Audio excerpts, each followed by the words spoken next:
And what's interesting to us, to people who study slavery, is the idea that slavery was different in the United States than it had been in the past. Maybe when you study world history, you'll find out that in ancient Rome and in ancient Greece and in Egypt, they had slaves. That was a style of labor. That's what they did.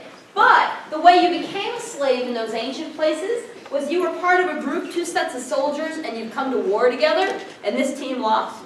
So the losers became the slaves to the winners. And that meant that you knew your slave was as smart and as tough as you were, and just by whatever the accident was of that day in battle, he had lost. So you had respect for him, and you could have him teach your children to read, or to write poetry, or to fight, or any of these many things. So there was a weird level of respect in the ancient times. But when we come over to the United States, and we're getting started as colonies and all that lovely stuff, we decide it's difficult to do that. Because if you take slaves who look like you and they run away, other people don't know they ran away from you. And then you lose the money that you put into buying that person. So we decided it made a lot more profitable sense to go to one place where the people tended to look differently than the folks who had actually first come to the United States.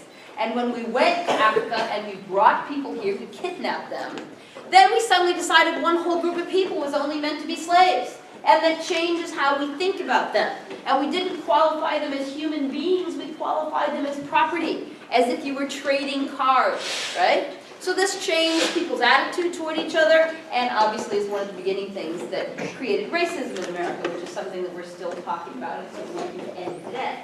So slavery here became a much worse situation, and some people say because it got so bad, that's why a bunch of people decided they wanted to end it, which is what led to the Civil War.